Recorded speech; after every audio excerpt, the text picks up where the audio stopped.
बोलिए सदगुरु रविदास महाराज की। तो गुरुजी ने कहा कि भाई सत विद्या को पढ़ो, सच्ची शिक्षा करो और सदा ज्ञानवान बनो। बिन विद्या नर को जाने बेजान। अगर हम शिक्षित नहीं हुए तो क्या होगा समझो जरा। वो जो लालटेन वाली बात है, लालटेन में कांच लगा रहता था। हमारे पुरखे सब अनपढ़ थे, ओतका वो जिंदे तो थे, बत्ती तो जल रही थी, पर कांच अंधेरा, कांच जो है धुंधला हो गया था, जिसके कारण ये लोग दूर तक प्रकाश नहीं फैला पाए। क्या वजह है कि आजादी के 70 साल बाद हम अपने पुरखे का जो है मंदिर बना रहे हैं। कहीं ना कहीं हमारे पास जानकारी नहीं थी ना। जब ये हमारे बच्चे पढ़ गए, हमारे दूर दूर तक शिक्षा का प्रचार हो गया और गुरु रविदास जी की शिक्षा को पकड़ के लाके यहाँ खड़ा कर दिया और बना के मंदिर हमारी समाज को एक जगह इकट्ठा कर लिया। बोलिए सदगुरु रविदास महाराज की। बेटा एक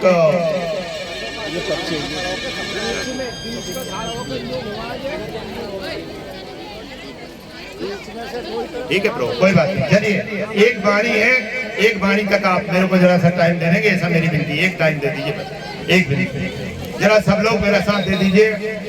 एक बाणी है, उसका अर्थ बता दूं मैं, पहले वाणी बोल दूं फिर अर्थ बता दूं। मेरा समय समाप्त हो रहा, पर्ची आ गया। बोलिए सदगुरु रविदास महाराज की। सब बेटा मन से आत्मा से हमको बोलना है।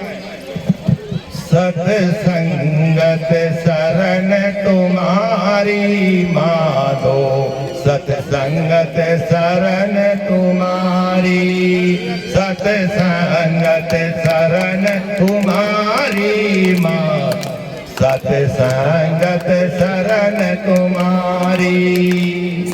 हमें अब गुने तुम्हें उपकारी माधो, सत्संगत शरण तुम्हारी, सतो संगत शरण तुम्हारी माधो, सत्संगत शरण तुम्हारी। तुम मकतूल सफेद सफियल, तुम मकतूल सफेद सफियल, हमें बाप रे जस कीरा, हिल मिल ऐसे रहियो माधो, हिल मिल ऐसे रहियो माधो, जैसे मधु पे मकीरा माधो, सत्संगत शरण तुम्हारी। तुम चंदन हमें रंड बाप रे, तुम चंदन हमें रंड बाप रे, निकट तुम्हारे वासा, निकट तुम्हारे वासा, नीच रूप से ऊंच बहे है, गंध सुगंध निवासा माधो, गंध सुगंध निवासा। बोलिए सदगुरु रविदास महाराज की। इस वाणी का भाव समझ लीजिए। मेरा समय बिल्कुल समाप्त हो रहा है। सत्संगत शरण तुम्हारी, हमें बुरी संगत को छोड़ देना चाहिए, नशे वाले लोगों की संगत छोड़ देना चाहिए, जुआ सट्टा वालों की संगत छोड़ देना चाहिए, चुगली करने वालों की संगत छोड़ देना चाहिए और सच की संगत में रहना चाहिए। ये गुरुजी ने उपदेश दिया है। आगे गुरुजी ने कहा तुम मकतूल सफेद सफियत, हम बापरे जैसे कीरा, कि हे जो है प्रभु निरंकार में आपकी जो उपमा है वो एक सफेद मखमल की गलीचे की तरह है और हम सब जीव हैं, अज्ञानता के कारण दीमक बन गए हैं। उस कीमती गलीचे की, उस कीमती मखमल के गलीचे की हम लोग कीमत नहीं जान रहे हैं और उस गलीचे को हम काट देते हैं। ठीक उन्हीं महापुरुषों की तरह सदगुरु रविदास जी महाराज और बाबा साहब अम्बेडकर हमारे कल्याण के लिए आए। हम उनकी फोटो तो लगा रहे हैं, वो भी डर के लगा रहे हैं, उनका नाम लेना पसंद नहीं कर रहे, उनकी शिक्षा पे चलना पसंद नहीं कर रहे। इसके कारण ये गलती हो रही है। तो कहीं ना कहीं हम उस दीमक की तरह, ऊंधी की तरह काम कर रहे हैं। इसमें हमें सुधार करना चाहिए। अगली बारी में देख लीजिएगा क्या बोलते हैं कि गुरुजी ने कहा कि हिल मिल ऐसे रहियो माधव जैसे मधु मक्खीरा। एक छोटे से मक्खी का उदाहरण देके और आप लोगों को इतनी बड़ी उपमा दी है, इतना बड़ा उपदेश दिया है कि उस मधुमक्खी से शिक्षा ले लो। कैसी रहती है जरा जवाब देते जाना। मधुमक्खी हमेशा झुंड में रहती है, बोलो रहती है ना। आज से हम अपनी समाज के झुंड में रहेंगे। बोल दो सदगुरु रविदास महाराज की। उसी के साथ एक मिनट आखिरी हो जान दो। अरे भाई तू क्यों बुला लेते हो यार, दूसरा कार्यक्रम छोड़ के आए, क्या एक वाणी भी पूरी नहीं करें?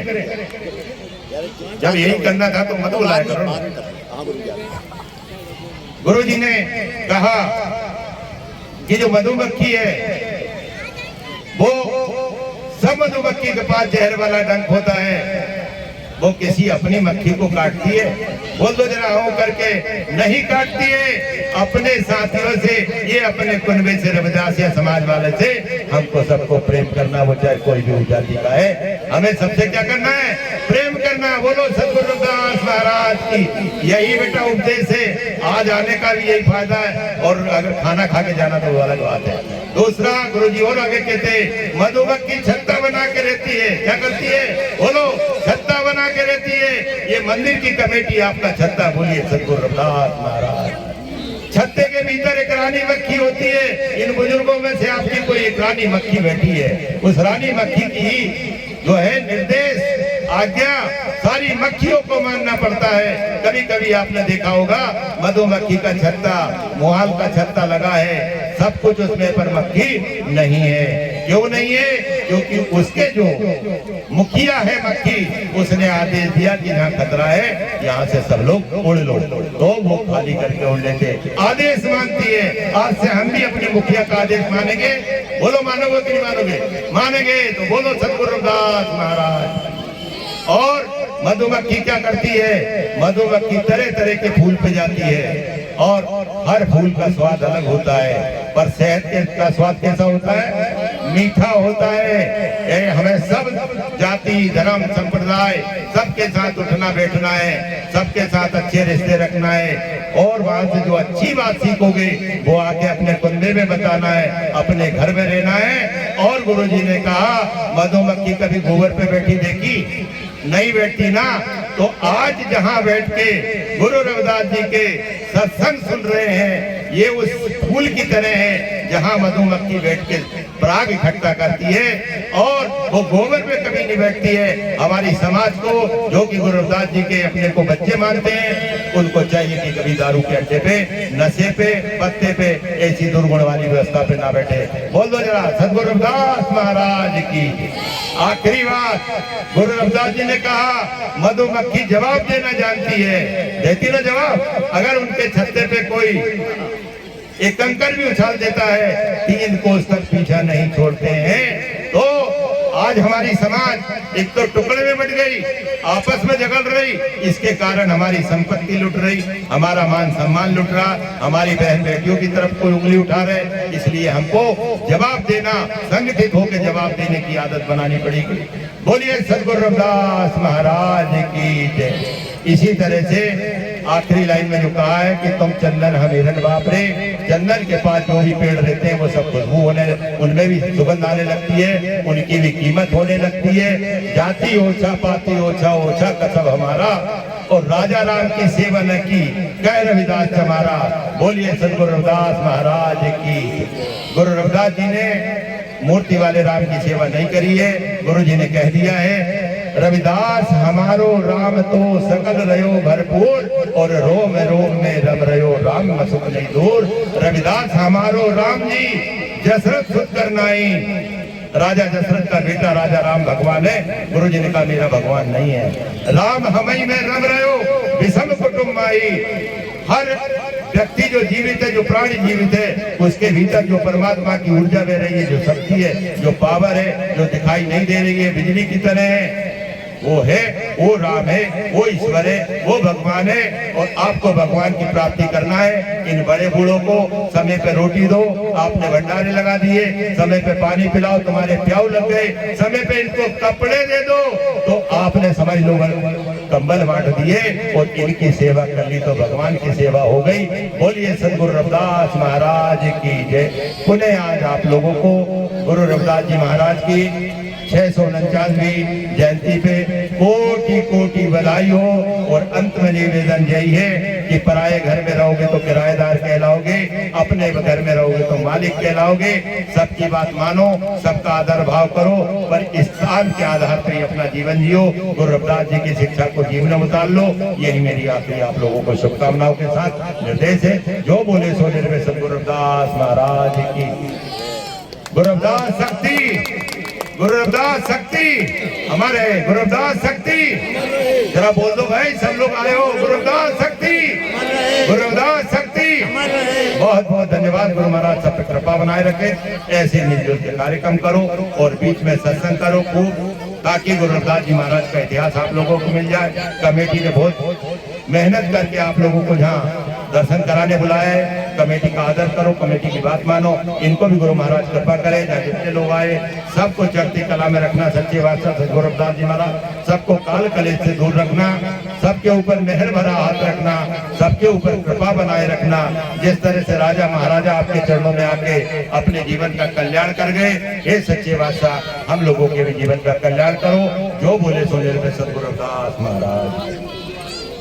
बहुत बहुत धन्यवाद। आपने अपने वचन यहाँ सुनाकर हम सभी को मार्गदर्शन दिया है। और कार्यक्रम के समापन की ओर बढ़ते हुए अगले इस कार्यक्रम के मुख्य वक्ता के रूप में भोपाल से हमारे बीच में चलकर आए हैं एडवोकेट श्री कैलाश भारती जी, क्रांतिकारी।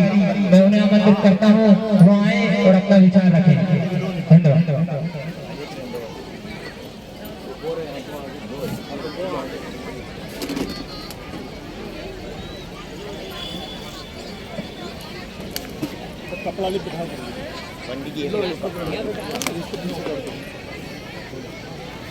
हेलो, सभी माताओं बहनों को, सभी भाई बंधुओं को, सभी सामाजिक बंधुओं को सबसे पहले तो क्षमा चाहता हूँ कि मैं लेट आया, क्योंकि आप लोगों को ये जानकर खुशी होगी कि जैसा एक रविदास जी का मंदिर यहाँ बना हुआ है जिसमें आप लोग बैठे हैं हजारों की तादाद में, ऐसा एक रविदास मंदिर भेरागढ़ में विसर्जन घाट पे वहाँ पे नींव रखी है। और आज वहाँ पे हमने होटला बनवाया है 15x15 का, उसमें एक बढ़िया बनाई और वहाँ पे हम भंडारा करा के आ रहे हैं। तो अपने समाज का एक और रविदास मंदिर भेरागढ़ में बनने जा रहा है, उसके कारण हम लोग लेट हुए। और आप सभी लोगों को गुरु रविदास जी महाराज की 649वीं जयंती की पावन शुभकामनाएं। सभी लोग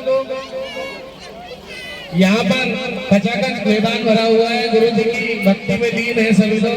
तो हमारे परम श्रद्धेय गुरुवाणी सुनाने वाले परम आदरणीय श्री राधाकृष्ण महाराज जी यहाँ पर हैं उपस्थित। आदरणीय मंच पे सभी लोग बैठे हुए हैं और मैं सभी का नाम लेने के बजाय मैं मंच को प्रणाम करना चाहता हूँ। सभी लोगों का आदर करते हुए मैं अपनी बात रखना चाहता हूँ। सदगुरु रविदास जी महाराज के बारे में ये कहा जाता है कि वो एक गुरु थे हमारे। ये सही भी बात है, क्योंकि हमने सुना है आज तक कि वो हमारे धर्म के गुरु हैं। और धर्म गुरु होने के कारण उन्होंने अपनी वाणियों में, अपनी बोलियों में समाज को जागृत करने का काम किया, समाज को सुरक्षित करने का काम किया।